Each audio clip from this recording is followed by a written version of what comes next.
Right. So how would you describe your sound? Uh, I would say it's a mix of things. Um, it's ambient, but also kind of in your face. Um, Comparing our old stuff to our new stuff, there's a big juxtaposition between like I don't know, like the mixing and stuff like that. But I'd say overall it's um soft, but also alternative, but also goes hard. It's like just a Yeah, bunch of shit. yeah. Like Chris was saying too, our older stuff was way more kind of you could see like every time we released something, I feel like what our inspiration was and our influences. And obviously like our self-titled stuff, we were listening to more like shoegazy stuff and stuff like that. Okay. Well, my next question you already kind of touched upon, but who are some of your biggest musical influences? And I think we can probably go into, you know, past versus present, what kind of informed that transition into your new evolved sound? For Yeah, me for personally, sure. it was a lot of the music that I listen to personally is just stuff that Chris put me on as a child. So we listened to a lot of like Gorillaz, Blur, Radiohead, stuff like that. And then as we got older, found bands like Beach Fossils, Dive, all that stuff. Yeah. And then I think that kind of listening to that kind of stuff shaped our older music. And now we're kind of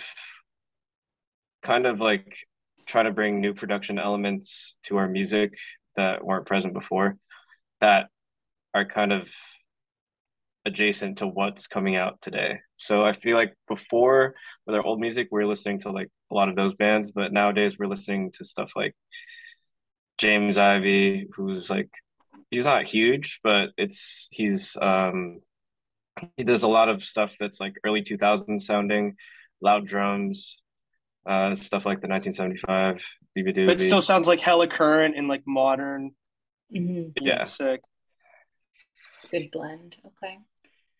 Tell us the story behind your latest single, Would It Kill You at All? So that was the first time we ever experimented with using an actual like physical synthesizer.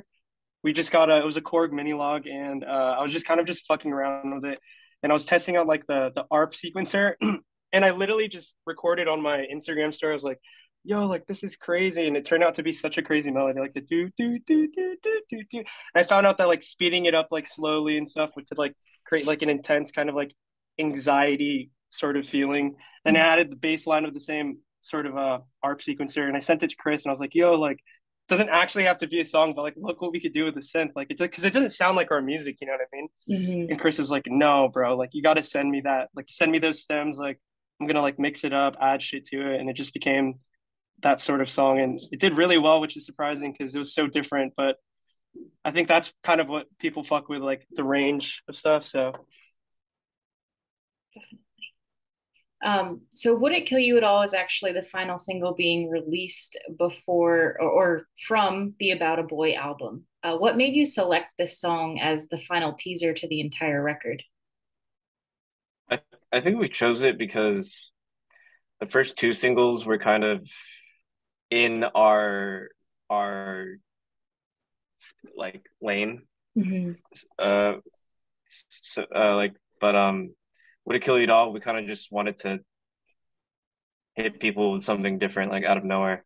And if they didn't like it, like we didn't really care. Like we kind of just were so excited to put out new music, and we've been making so much different kinds of stuff that we figured Would It Kill You at All was the most kind of not shocking, but most surprising thing we could drop as a single. And we thought it would be a cool move to just say fuck it and drop that one. yeah, like that concept was kind of we just thought it was kind of funny and kind of just crazy. Like the two singles kind of correlated and stuff. And like, dude, what we dropped that third single, and people are like, what are we expecting for this album? Like, what is it gonna sound like now? Like, yeah, Yeah. so No, it's effective in kind of drumming up excitement because now, fans won't know what to expect. They've gotten a little bit of. Mhm. Exactly. And also there's like no other song that sounds like that. So like we kind of like threw them off that way as well because they might have thought like, oh, there's gonna be like this kind of like hard hitting synth stuff, Mhm. and then there was just nothing else like that. Yeah, yeah, It's just a nice little interlude. yeah. Um, Yeah. very cool. Tell us a little bit about your songwriting process.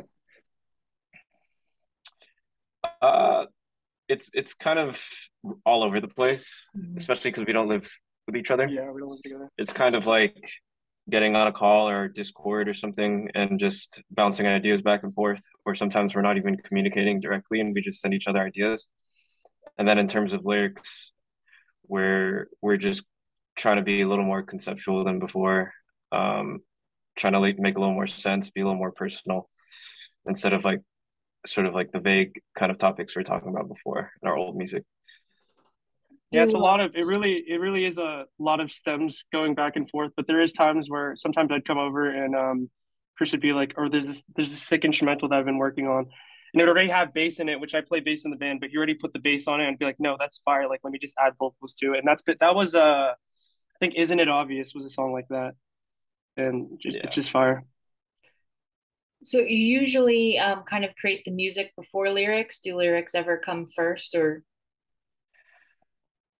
Yeah, they come first sometimes. I'd say majority of the time, me and Louis like to get the vibe down first, okay. Yeah, meaning write chords down, maybe like do some mild production just to see how it's hitting, and then we can kind of like write towards that. But we write like random lyrics here and there that are just sitting in our notes app that we implement into future songs and stuff.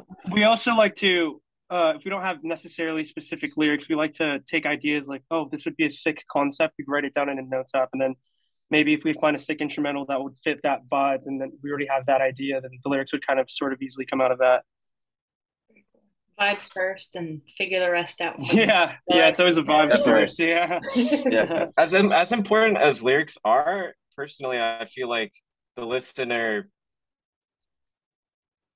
likes the song based off like what they're actually listening to sound wise. I think that's like one of the most important parts. Um, Not to say that lyrics aren't important because we yeah. do try hard in our lyrics too, but I think the way the song sounds and is produced is like really something that catches someone's ears. Especially to the average listener, like they're not gonna. I feel like they're not gonna look up lyrics to a song if off rip how it sounds to them is not what they vibe with or whatever. For sure. How much of a hand do you play in the production side of the music that you make? It sounds like you're heavily involved, but I'm just curious as to what extent. Me and Louis, we do all of it. All of it. Yeah, and then but for this last album, we had a couple guys help us with some of the demos we already like fully produced and stuff, and they kind of just cleaned them up and added some things, but majority of it is us. Having the new help this time, did it change your process at all, or just kind of move things along a little bit quicker? At first, it was kind of hard to adjust sticking to a schedule because when you meet with producers, there's always a set time, and you don't want to be late because you don't want to be like a dick to them, and stuff like that. And so it was kind of hard, like, dude, oh my God, like if we were just doing this, we could just do this like at 3 a.m. whenever, like, yo, like let's make a song. So Mhm. that was kind of hard, but it also gave us more discipline and it taught us more things that we would have and more elements of production that we never would have thought or used in our songs had we not worked with these people, stuff like that. Awesome. So your upcoming set at South by Southwest this March is part of a month-long 2023 tour. What songs off of Out Boy are you looking forward to performing the most at your set? I I think think I think Kids is one yeah, of I was gonna the say best kids. I ones. was gonna say kids. Yeah, we've been rehearsing that one, and it's like the That one's energy on fun. that one is amazing live. Um, but yeah, stuff like that, and maybe like Wake Up, Would It Kill You at All? Would have killed you dolls. Always Just fun. like more of the upbeat, like high energy stuff that people probably aren't expecting if they're fans of our old stuff. I'm also super hyped to play the songs that because Chris is finally singing on this album. So there's gonna be some songs where I could just jam out on the bass and go hard, not really worrying about the vocals and stuff. That's gonna be cool. Yeah. Yeah. Any nervousness about moving in on vocals this time, or you feel pretty good about it? Uh, yeah, I'm not really too nervous, I think. Usually I do like kind of like live at least. I do like some of the packing stuff, so Okay. same shit. Yeah. What are you most excited about as you enter your next touring phase? Playing new stuff. What else is going on for you guys? It's I always cool think I just think hearing. Oh, you go, Chris. I was just gonna say I think trying to like capture the ears of people who probably don't even listen to us as much Mhm. and just trying to slowly but steadily gain an audience that's live because it's kind of hard to translate numbers online to Right, right. a crowd. But slowly we've been getting better and better at pulling people in and playing live. So I think it's just the experience aspect is what we're excited for. Yeah. And I was just gonna say, like, it's always cool to seeing people that were fans or people that were OG fans that've been there and like they couldn't see your show for whatever reason last tour or the other one, and people that were gonna be able to hit new places and stuff like that. Should be awesome. Great. Yeah. Are there any other performers that you're excited about seeing while you're at South by Southwest? To be honest, I personally Yeah. haven't looked at any. I have Yeah. no idea who's. Yeah, I have no idea who's performing. Hey, It was like nothing. it was kind of a Low surprise. key. Like we didn't even like I didn't even realize like, oh shit, like we did talk about submitting, but I didn't even realize like, I was like, oh god, we got that's crazy. Like we're performing now. Yeah. Like, I'm trying to look real quick actually. Um is I like Castle Ario. beat? I think I read something like that. You I don't know. know, Hello Mary, New York band. There's a pretty cool lineup, pretty eclectic too.